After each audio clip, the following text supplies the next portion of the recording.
streaming. So I am streaming now. All right, let's see if this works better then.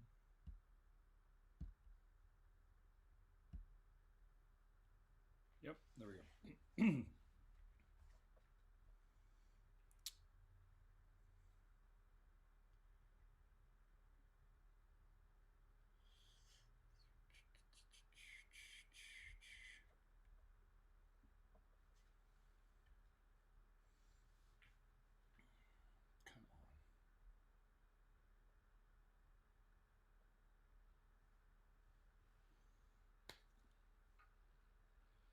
All right, guys, so what is up? My name is Eric McGrew, and I am here with Elevated Office, of course. I'm also here with my sponsors, JustSendItSaws.com, Gap Arborist Supply, WeaverArborist.com, and of course my affiliate, which is ArbShirts.com. So we are going to be talking a little bit today about traversing and what is going on with that, some things you might want to know before you start traversing in canopies, and then also what gear might be best for you. Okay, so that's what we're going to talk about a little bit today. However, before we do that, I am going to get into a topic that is, it was asked of me this week, and I think it's another good topic to consider. And we're going to go over that briefly. In another episode, we might go over it more, but we'll see what happens as time goes on with things. Okay, so first off, sorry, I didn't get all my gear out of my bag like I had hoped. I had a few little issues. This is the cavern bag from Weaver, of course. Really like this bag. It's a little bit lighter weight in construction than some of the other bags out on the market, but it's not less durable. It's just less mass as it is. So it just makes carrying stuff a little bit lighter than like some of the other bags that I've had, which, you know, so far the durability of it's been awesome, and I'm not lacking anything in durability from this bag. So that's been cool. So I'm digging into my bag here real quick because I'm trying to get out a couple of things. Of course, here's my current production saddle, which of course is the Evo. Let's see if I can use my hook. No, maybe there. Maybe there. Can I get it to hang out? Sure can. Okay. There we go. So there's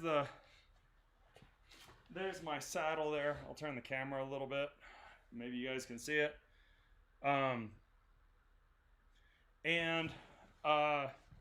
So I am going to put up one of my lanyards on here. I need to wash these lanyard cords for sure. So I am going to throw up one of my lanyards on here because that actually has something to do with what I'm going to talk about. Now, if you guys did see the live in Canopy lanyard demo that I did, you'll have heard some of this information. That was a carabiner on a concrete floor, not ideal. All right, so there's all of that. I am going to throw up one of these just loop runners as well. I'll explain why in a minute. And then I am also going to put up, let's see if I can find that thing. I know I have one somewhere. I'll just use this one because there's one on it. So the prusik there. So this is an adjustable friction saver. The friction saver itself, not so much part of what I'm going to talk about, but definitely the prusik is. So there we kind of go. We have a bit of equipment up there. This here in particular is important to me. So maybe I can just hang that like so on there. Can you guys see all that? That's getting kind of out of frame, but you can see it good enough, I think. So there's a little bit of the equipment that I am using there. The reality of it is is that this is a lot of what I use. Now, every once in a while, and this is just every once in a while, not common, not super common for me at least, is that I will also use, where is this thing, man? Got to get some stuff out of my bag here. I will also use a hand ascender at times. But that's really dependent on the situation and if I feel like I need it or not. All right, so that's kind of like a basic setup for gear that I might have. Oh yeah, I forgot. So I wonder if I can hang these somewhere. So if I hang this one on here, I think you guys can still kind of see the hand ascender. Yeah. And then I am going to hang this guy right off of here because that's super important to me as well. All right, there we go. So as you can see, I have a bunch of kit up here. Just my saddle, which is just typical, and then other stuff that I use climbing. What is in my bag that's so heavy? A water bottle that's half empty. Love ditty bags for that. I carry water bottles in them all the time. Super, super nice way to keep water on you in the tree. So, all right, there we go with that. Now, before we get into this, like I said, I'm going to talk real quick about a question that was provided or asked me this week, and I think it's a really good question. So we're going to go over that. One, the guy that asked me the question is a climber, has been climbing for a few years, but he's not a company owner. He's just a climber. And I don't mean to make it sound like that. It's not that it's any less. It's just there is a different perspective from people who are just employees or contract climbers versus those who are actually, I don't know, like really a business owner, right? It just changes things to a degree. So what he asked was, he sent me a photo, a climber that's known for like being kind of rushed, not thinking things out real clearly, dropped a big piece of wood and it landed on an out shed, like a little metal side shed, and it crushed it. I mean, crushed it. And then the owner told him that he wasn't going to pay him for the day because of the cost of the shed. Okay. So I was thinking, what is he going to ask me about this? And then he says, is it fair for the owner not to pay the climber when he damaged that because the climber still climbed for the day and got a bunch of the work done? And I mean, my first response was kind of like, well, that's a weird question. What do you mean? Is it fair? So I started thinking about it and I started listening to him a little bit more about it. And I'm answering some YouTube comments as well. So just bear with me. And so my initial instinct as a business owner was like, yeah, totally. It's fair not to pay the guy or to make the guy, pay for the shed or whatever. And what it kind of boiled down to is that he at first didn't really think it was fair because the guy had been climbing and got the whole tree down and there was that damage or whatever. And so what I kind of helped him to see, which I think a lot of like climbers for companies as employees or contracts don't understand, is that there's going to be a cost for that error, right? Yes, you can use insurance to fix it, but it's not a great option. I do have insurance. I'm fully insured. I will always use my insurance if I need to. But if I can avoid using insurance, that's always a better option, because the reality of it is that if you get enough claims on your insurance within a year or within a certain amount of years, then there's a good chance you are no longer going to be covered, and nobody's going to want to cover you because you have used insurance kind of excessively, if that makes sense. So somebody's got to pay for it. Either the owner is going to pay for that shed for the repairs or a new shed out of his pocket, or he's going to make the climber pay for it, right? And so I asked a few more questions, and the guy's like, well, the climber doesn't make that much money. He's probably making like $300 a day. something like that. Because he's kind of hard to work with and all this kind of stuff. And so a better picture was painted in my mind, right? And once again, so even more reason that I would say, yes, it's totally fair he didn't get paid. Because if that shed cost $500 or $600, because it didn't look like a really nice shed at all, then the reality of it is that it would have still cost the climber more money to have to fix it out of pocket than it would have with him like just taking a day of no pay, right? Because if he only makes $300 a day, he's actually breaking out on the good side because he's only paying $300 in quotes, but he could have been having to pay $500 or $600 for it, if that makes any sense. So I totally think that that's a fair deal. Now, here's one thing that I will say I think is really important, and this is not just for keeping the guys that work with you happy, but also Spencer, thanks, man. Spencer just said, hey, man, finally got your envelope. Appreciate the stickers so much. Yeah, nice. I'm glad. So, one, I do think that owners should specify to climbers what the realities are. They should let people know when they get hired on that if you damage something, you have to pay for it. Like if it's clearly your fault, you have to pay for it. What I see a lot in the industry is like this kind of buddy, let's joke about it kind of thing. Oh, if you break it, you buy it kind of thing, but it's not really specifically stated. And the climber like hears it so much as a joke, he's kind of like, yeah, whatever. And then something happens and then he gets all mad because now he's not getting paid for a day, or he's not getting, or he's going to have to pay for it. And for whatever reason, psychologically, it does make a difference to people whether they actually have to pay for it, like out of pocket, or if they don't get a paycheck for that day, like if they don't get paid for that day. I think a lot of it comes down to principle. So I try to be a person of my word and make it very explicitly clear.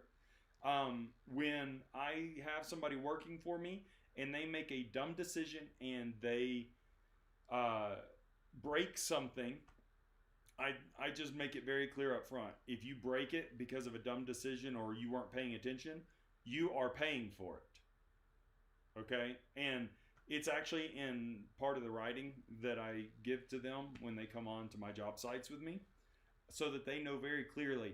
For whatever reason, you can tell somebody that explicitly and have it in writing, but if then you say, I'm not going to pay you for the day, they get all mad because you're not holding to your word.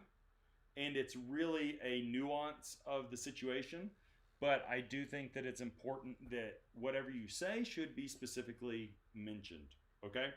So that's just my opinion on it. I don't know how you guys feel about it, but I do really think that if you're going to have a policy that you're not going to cover damages of those who work on your site, which I do think is completely reasonable. I know that sometimes things happen and we as owners just pay for them, but sometimes it's clearly somebody's fault, and I think that they should have to take responsibility for it. So if you're going to do that, make sure it's clear to them verbally and in writing, and that you stick to that method, okay? Don't water down what policy you have. It makes it very bad for your negotiations and business dealings with your employees and with your contractors, okay? Just so you know. Also, another thing to keep in mind, climbers that work for companies, if you're a person who's not willing to man up to your errors, it's going to be when something finally happens and you've been warned and warned and warned and warned, you're going to pay for it more than you would if you had just manned up to your error. So don't make excuses. Don't make justifications trying to get out of it. It's okay to explain what happened, but be realistic. If you were in a rush and you didn't wait for the rigging line, or you didn't feel like tying it on and you dumped it and it crushed something, you telling me that truth is going to make me a lot more sympathetic to you.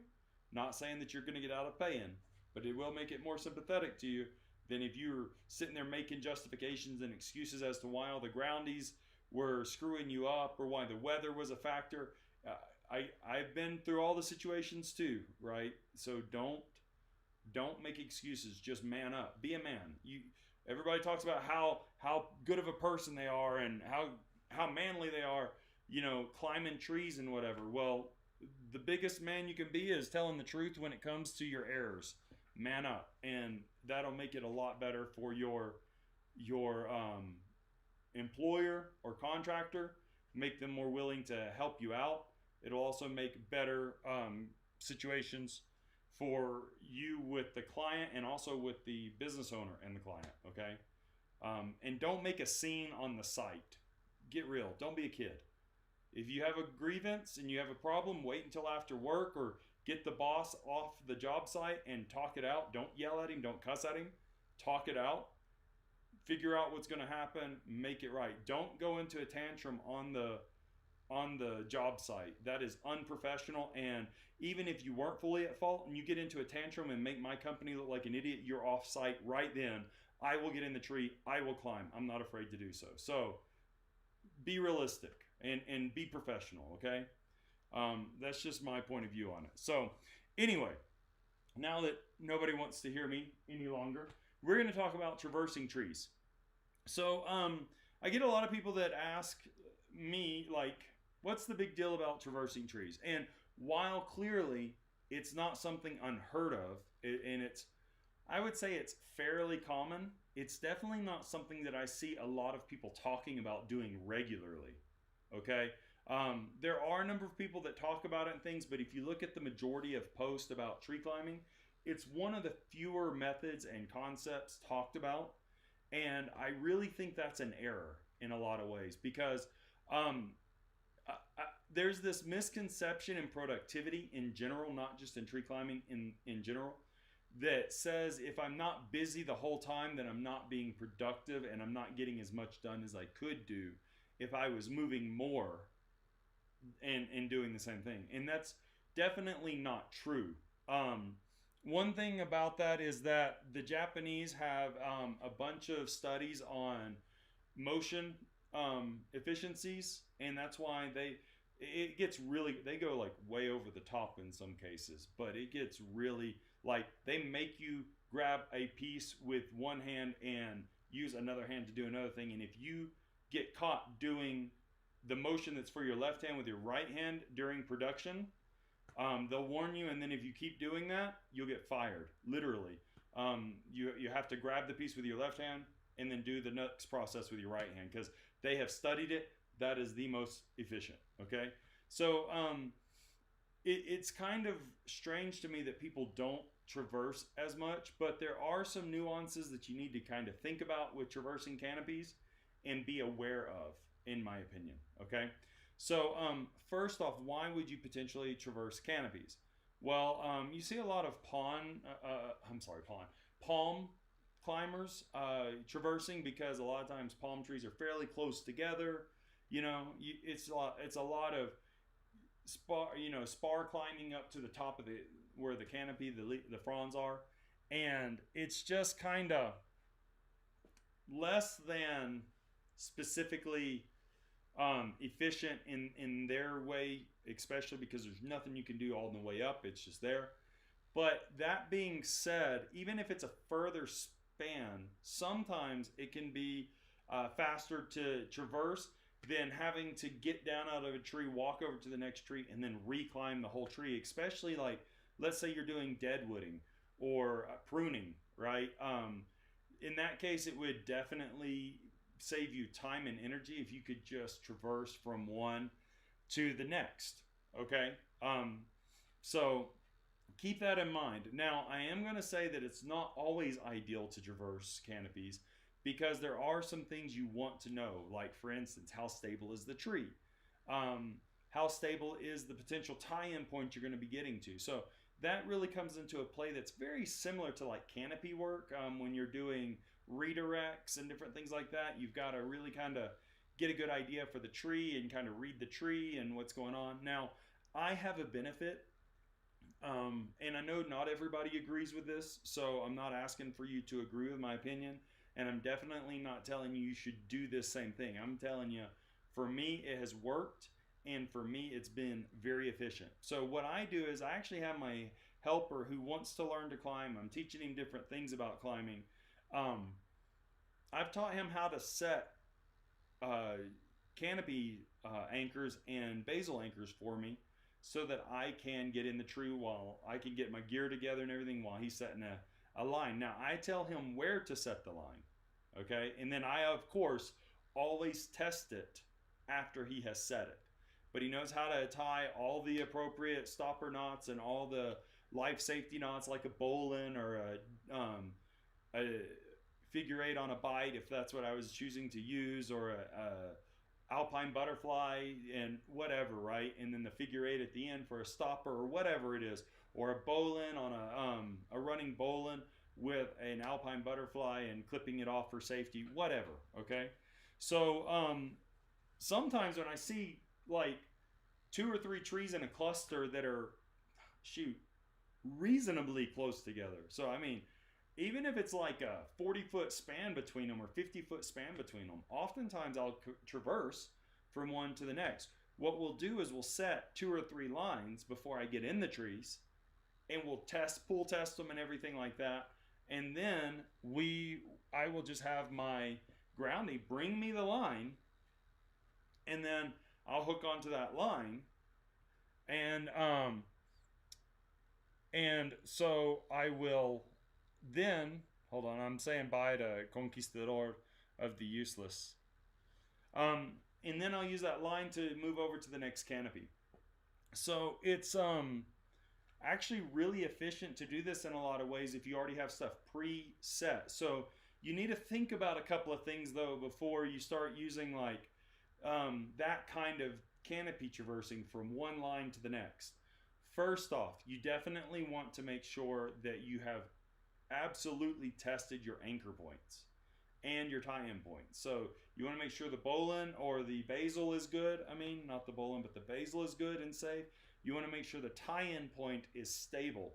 You don't want to be like haphazardly jumping on a tie-in point that you have not worked on or tested, and then all of a sudden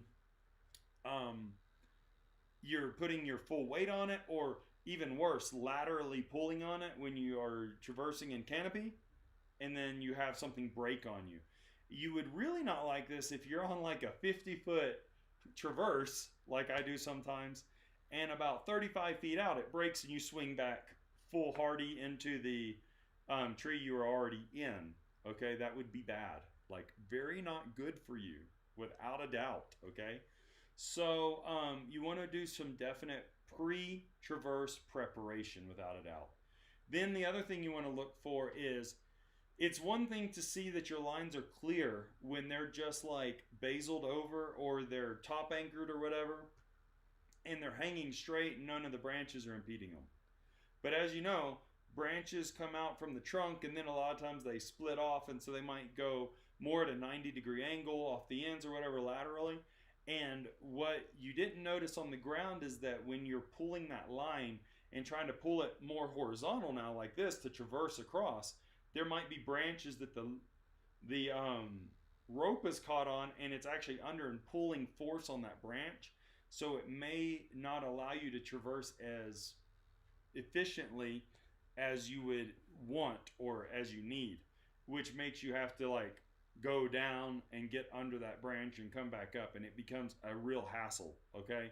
So definitely look for how the rope is going to interact being tried to pull away from the trunk line toward where you're coming from is another key. And also, when you're doing your pull test, make sure that the top isn't just strong enough, or your union isn't just strong enough vertically to climb on, but laterally it can handle that force as well.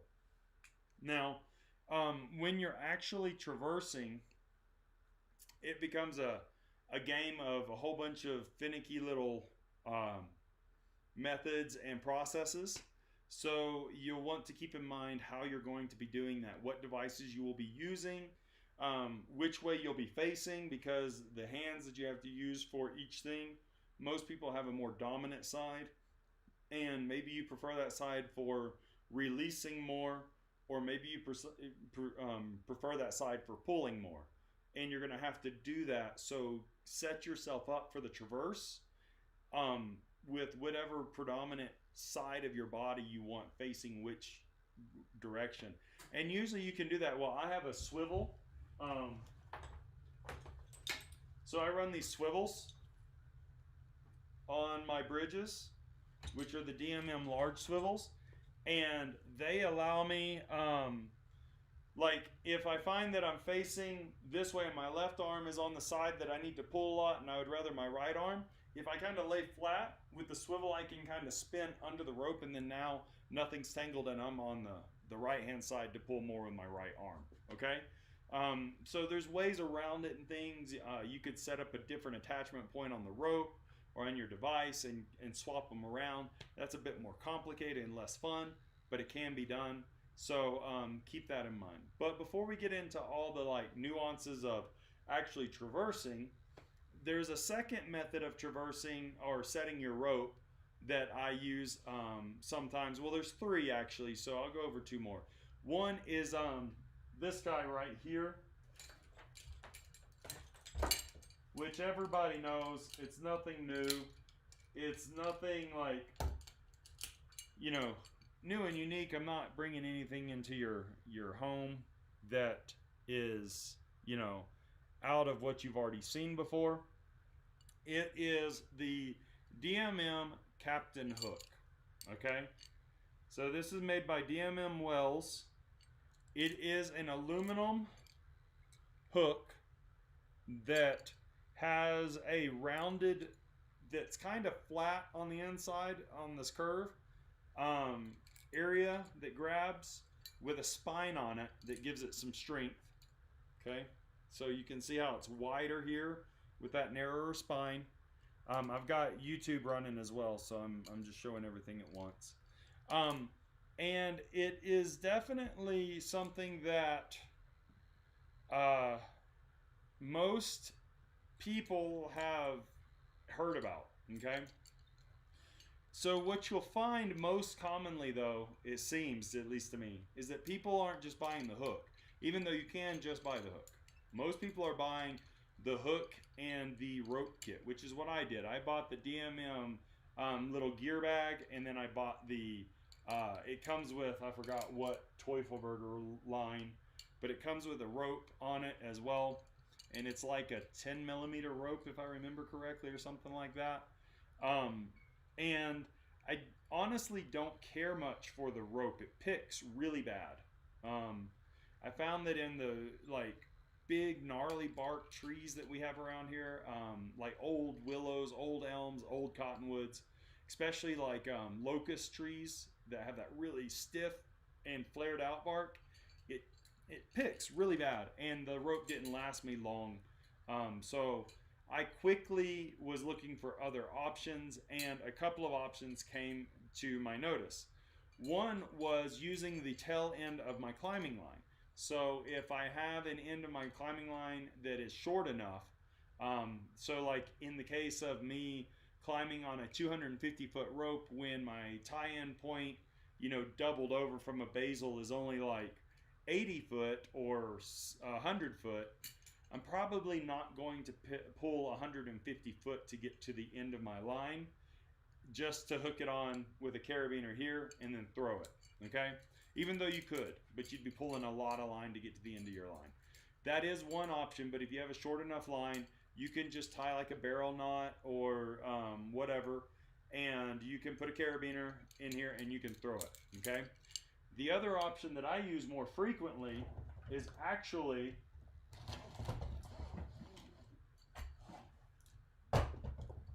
this one here. Sorry. Don't go down the line. Come on. Zillins and their way of working, not ideal. All the time. It's just gonna hang over. Anyway. So I just use the end of my lanyard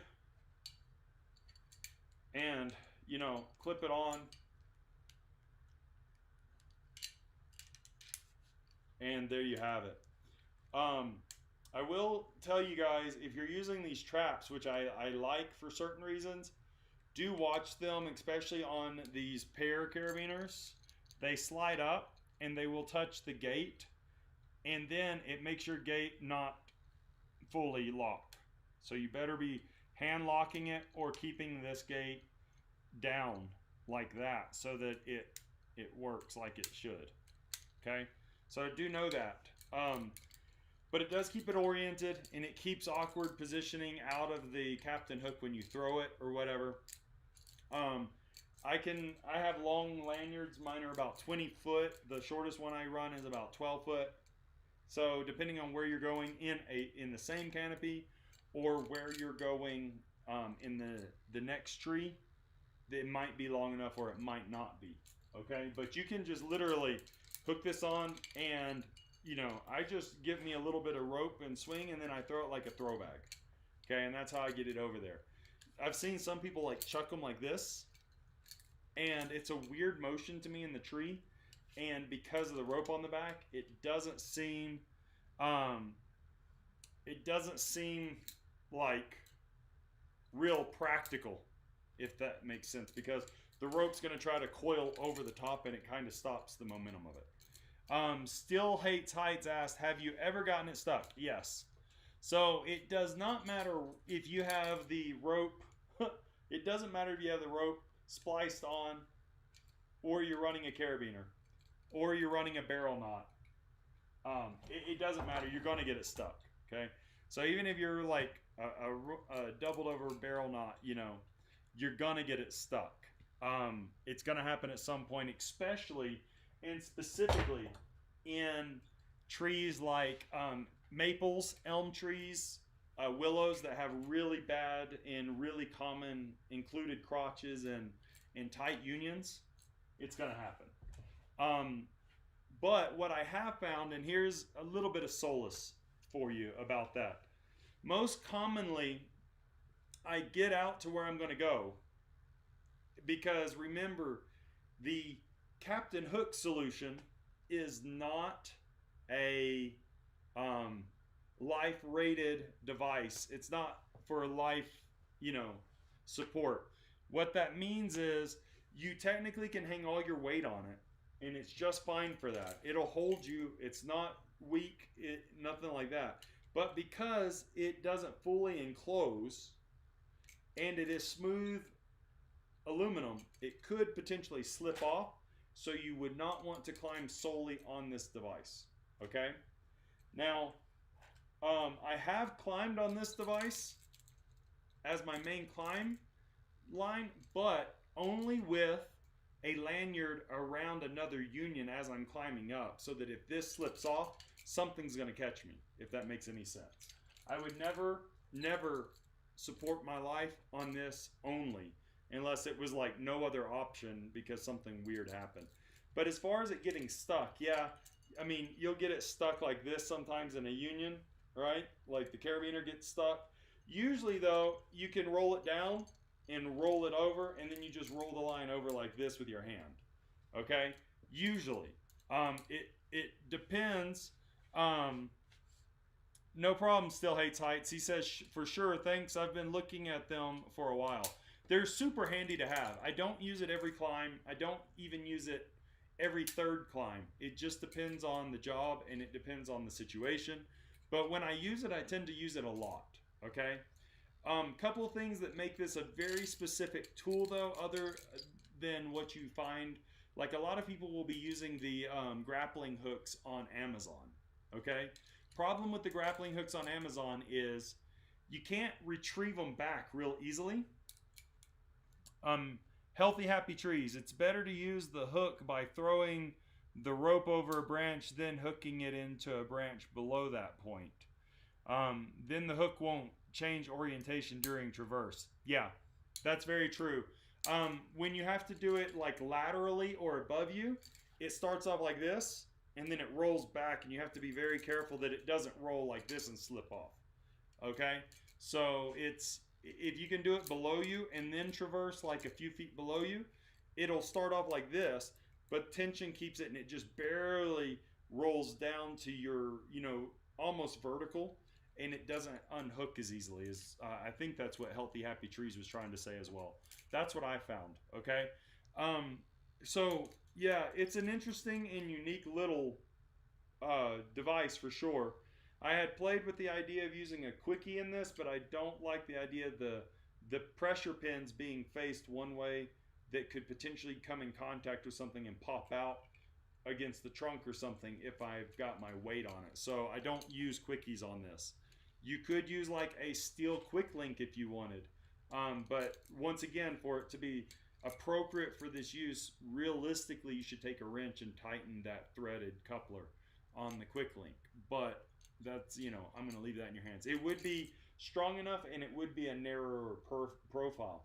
I just don't want to carry a steel piece of hardware on me for one specific task that I'm not going to do that frequently, okay?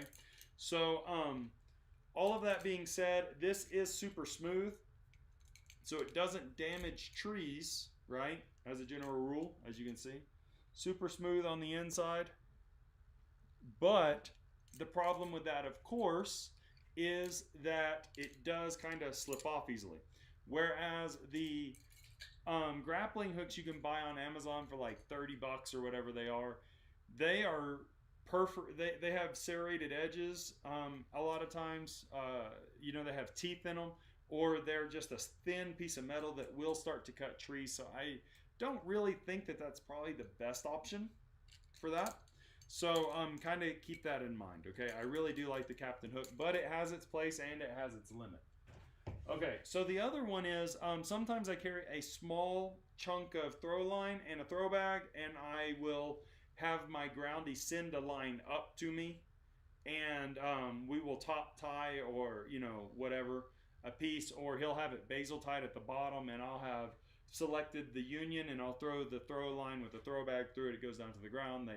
They grab it, or he puts the line on, and I pull it back to me, and then I have my other traversing position. So that's kind of the three ways that I typically set up a traverse.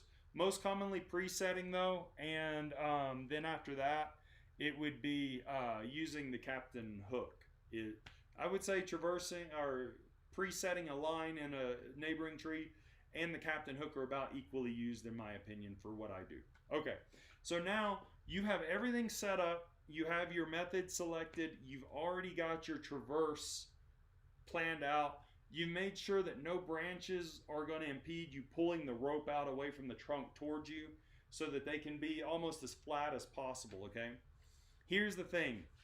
It's good to remember that no matter how hard you try, you will never, ever, ever be able to literally glide across like a horizontal line, okay? If you want to do that, you're gonna have to preset your line, anchor it, tension it on the other end, and have a pulley on it and kind of like, you know, crawl across or traverse across like a zip line or a high line, okay? The difference in traversing like this is that you're using two independent ropes, so wherever your point is going to be the mechanical point of indention, I guess you could say. So you're going to be the weight that pulls it down, and because you can't tension them evenly and still move laterally, then you're always going to be sagging lower than your tie-in points, if that makes any sense. So what you're going to need is you're going to need a device like your Rope Runner, any multi-sender, Rope Runner Pro, Kimbo, Zigzag, you know, whatever, on at least your side that you're leaving from, so that you can descend a little bit. And you're going to need a device to haul yourself up at an angle on the side where you're going, okay? Now, this can be done with a combination of multi-senders. So sometimes I'll run a Rope Runner Original on one side and a Rope Runner Pro on the other, or an Akimbo on one side and the Rope Runner Pro on another, or vice versa, or, you know, my Zigzag on one side and whatever, okay? It doesn't matter. But if I'm using my lanyard like I told you before, then it falls into play that I can actually use my lanyard device as one of those sides, and this would of course be the side where I am going, not the side I'm coming from, as a general rule, okay? Usually if I'm descending and rappelling onto something, I'm going to be using my regular multi-sender. But if I am hauling myself up and holding myself to make adjustments, then I often use my my Zillin here for my lanyard. I also do have a Petzl Grillin that I use from time to time, and I just find it easier to take up slack on the Zillin. Okay, so this would of course be attached to my harness, right? And this is the rope that's going off to that side. Let me pull this in a little bit. So there you go. It'd be like that, and I'm attached over here, and I have my right hand, let's say on my descending line, and I'm letting out, you know, height, and after I let out a few feet of height, I'm gonna pull myself over.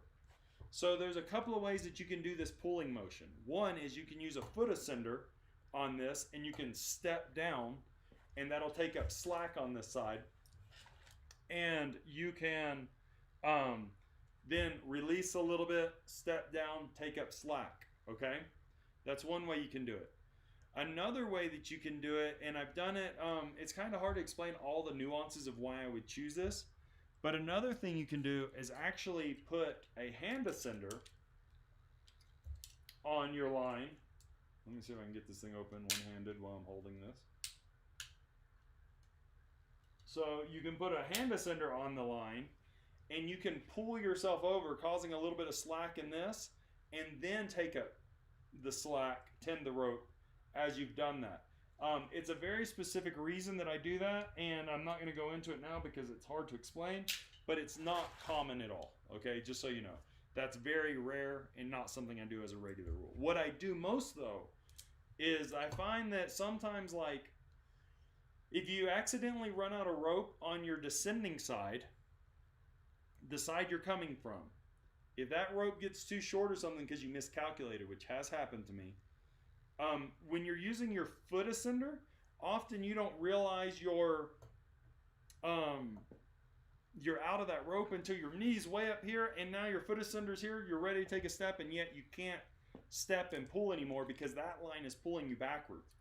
And it can be uncomfortable because you have to now try to get your foot even higher, and it doesn't always work. The other thing is sometimes you forget that you had your rope in your foot ascender, and you move your rope up too high, and it automatically feeds, you know, it tends to your foot ascender, and then you kind of get in an uncomfortable position, and you're kind of stuck, and it's not ideal, okay? So the system I tend to use more is this one. And this is one of my all-time favorites. I really believe every climber should have this accessory and system on their saddle. It's just my personal opinion, though. So I have a Petzl Basic. I just updated this to have the Petzl swivel on it. I think they call this one the micro swivel. And so now what I can do, of course, this is still attached to my saddle, right? And so now what I can do is I can, let me get this rope on the other side of that. Come on, why aren't you going through? There you go. So now I can do a 3-to-1. And then you just push this up and you pull yourself closer. You just push this up and you pull yourself closer. And then usually by the time you get to where you're out of rope to do that with the space of the 3-to-1 ascender device, you're close enough to wrap your lanyard around, at least one of your lanyards, around a branch of some sort of the trunk. And therefore, you can just now work on getting your system completely released, and you're free of, what's it called? You're free of the need for this traversing system. If you watch it on video, I've tried to do a few videos of it, and I have one like that was on with this notification that I was going to do the live. If you watch it on video, it seems really, really slow, okay? And in fact, I almost quit traversing because I was like, man, this is just slow. But when I did a time analysis study between getting out of the tree, walking through brush or whatever that's already on the ground, because my groundie, I only work with one guy, and he's trying to keep everything cleaned up and whatever, and a climber can usually cut way more than a groundie can clean. I walk over to the next tree and I set up everything on the next line, and I climb up the line to where I need to be to work. It ends up being way slower than just using the traversing system. And I find that even though it's like a little bit cumbersome, you're having to haul yourself or use your leg with your foot ascender to haul yourself across. It's really not as fatiguing as you would think, especially if you're using one of these, 3-to-1 systems like I was showing you, that I have set up. Now, it's kind of funny. I didn't mean for this to happen, but this system all became 100% Petzl. I just now realized this. It's a Petzl Basic. It's a Petzl Micro Swivel, and it's a Petzl Rolling Clip Z.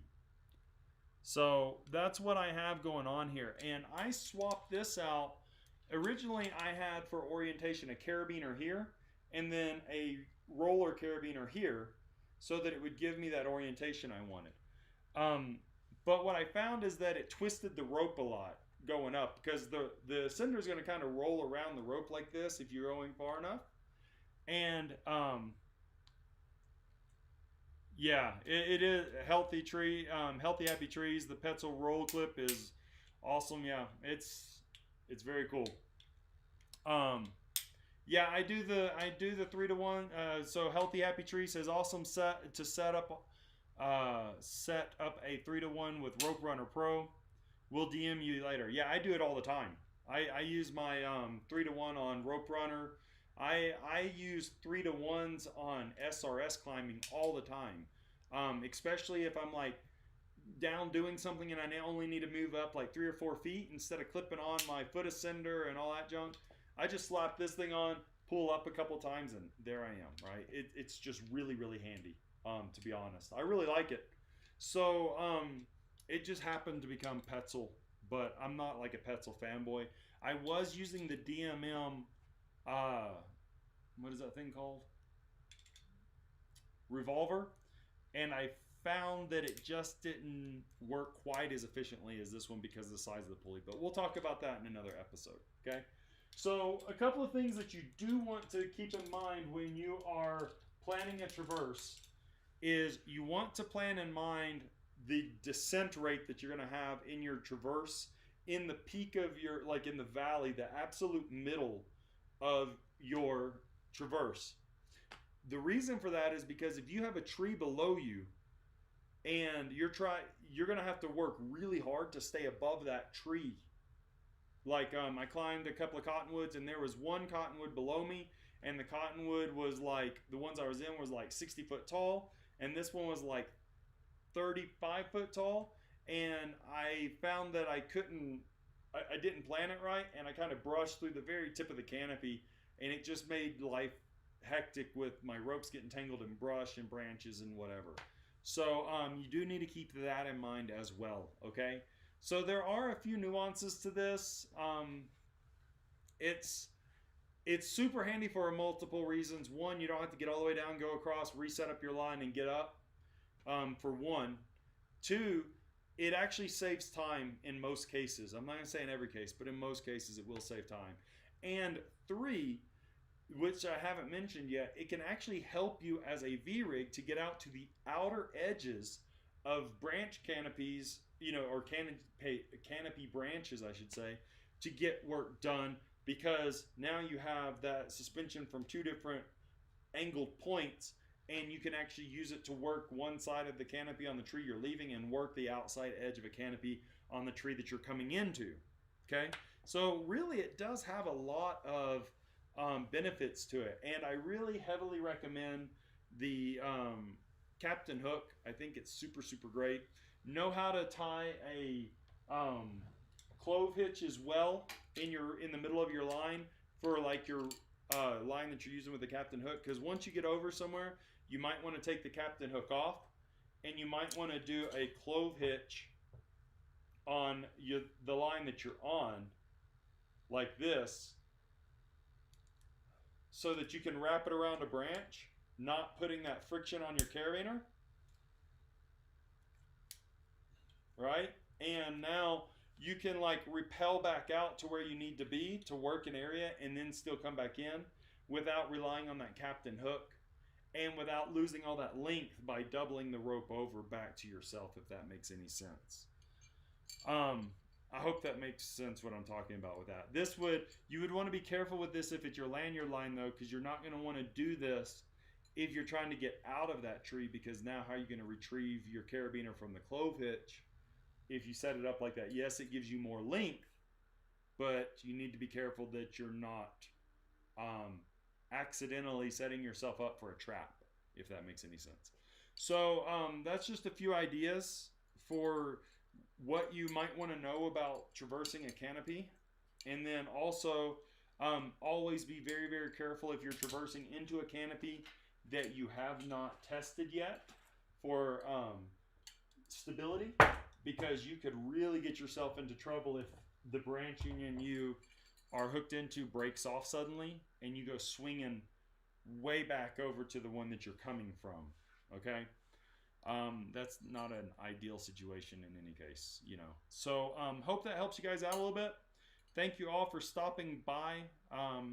I will be more than happy for you to DM me Healthy Happy Trees. Let me know what you've got. Maybe it's a different way than what I do it, and I'm always up for learning new techniques. So thank you for everybody that stopped by and checked this out. It will be up on IGTV after this, and I will see you guys in the next one. Until then, please don't forget to look out for new Elevated Office podcast episodes that are coming out. Also, please don't forget to stop by and check out my sponsors, GapArboristSupply.com, WeaverArborist.com, and JustSendItSaws.com. And if you want to support the channel and get some cool swag out of it, go over to ArbShirts.com.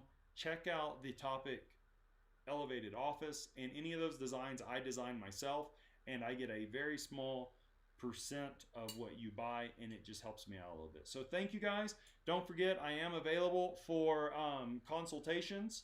If you are interested in having a personal consultation about setting up your small business or being a more efficient contract climber business-wise, or if you just want to talk climbing and figure out new techniques and things for your specific situations and kinds of trees that you're climbing and the things that you're doing, let me know. We can talk about it. I'll let you know what the price is. And as of course, if you clearly know everything that I'm telling you, then there's not going to be a charge, because I'm not trying to rob your money.